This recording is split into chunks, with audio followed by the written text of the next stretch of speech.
This Islamic Civilization Center is one of the most remarkable things I've seen anywhere in the world.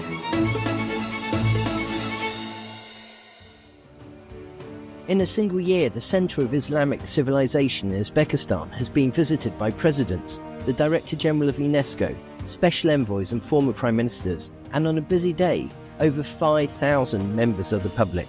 It's become one of the busiest diplomatic addresses in Central Asia. At a time of growing division, the Centre aims to use history as a bridge between cultures, promoting peace, tolerance, and greater understanding of the ideas and traditions that connect Uzbekistan, Europe, and the wider world.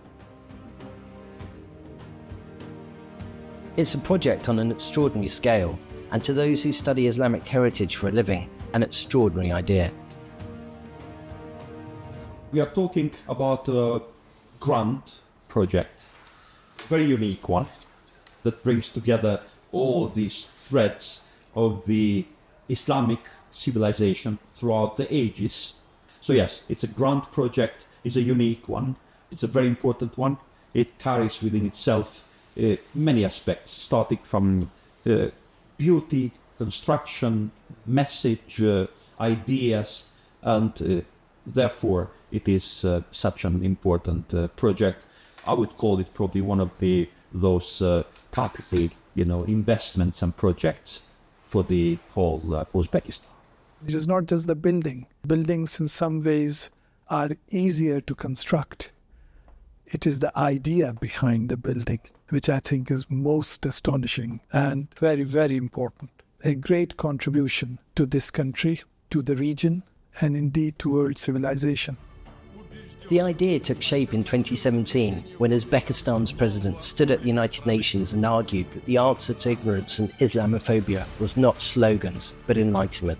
9 years on, the doors are open, and within months, the recognition followed. Named among the world's most beautiful museums by the Prix Versailles, among the most anticipated by the Smithsonian, and by Guinness World Records, the largest museum of Islamic civilization on Earth. The head of the Islamic world's leading cultural body came to see it for himself. What I saw is beyond the imagination, beyond what I thought the center will be. This center came as an idea by His Excellency President Shaukat Mirziyoyev. It was one of his dreams. And I think when a dream becomes real, that is something that you should be proud of. At its heart, a 7th century Quran on deerskin, but never only a museum. Inside are offices for a range of academic institutions, including UNESCO and the University of Oxford. But why here? Because this land sat at the crossroads of the old world. The collections here show how Uzbekistan's position at the crossroads between East and West helped ideas, scholarship, and scientific knowledge travel across the world. By bringing this heritage together, the centre highlights Uzbekistan's contribution to medicine, mathematics, and astronomy, and the influence that knowledge had across the Islamic world and Europe. Europe learnt its medicine from a physician born in Bukhara. The word algorithm is a European mispronunciation of a mathematician's name. Ibn Sina, in Europe, they gave him another name. When you are talking of Avicenna, the contribution or the impact in the West, in Europe, is far greater than people might realize over here. Over there, people would know the great contribution of Avicenna, but not everybody would know where he came from, or what his interests were, or where they were taught. And that, say those who came here, is the real purpose of the place, not to display a glorious past, but to let people find themselves in it. What the museum or the center is trying to bring is not only for someone who visits this place to be excited and to be proud about their past, but rather to find themselves in that place.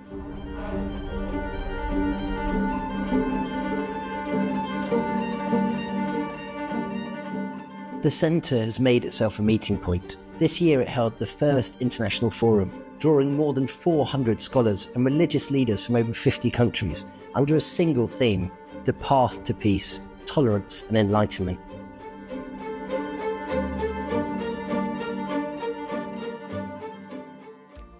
There is also quieter diplomacy at work. This year, 900 artefacts looted from the ancient Termes, sculpted heads from the Christian era, and fragments of a wall painting, some more than 1,500 years old, were recovered in London and brought home. They were handed over at a ceremony marking 690 years since the birth of Emir Temur.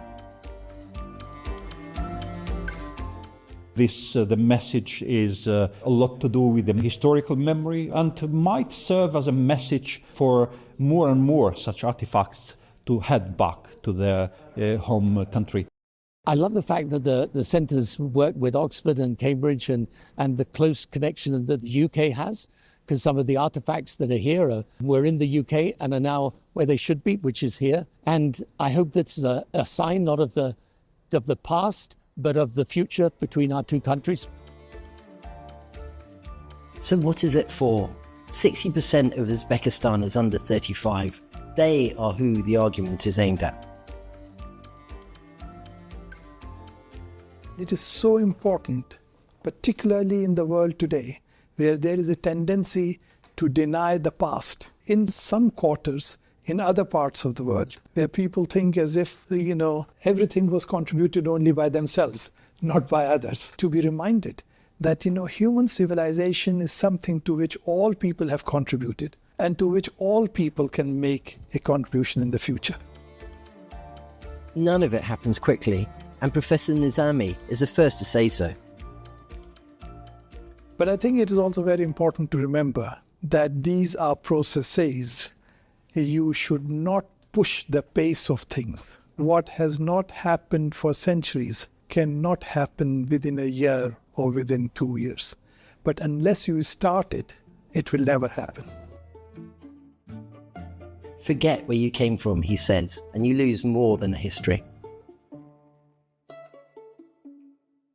Just as you can have orphans, civilizations can also be orphans if they forget who their parents were.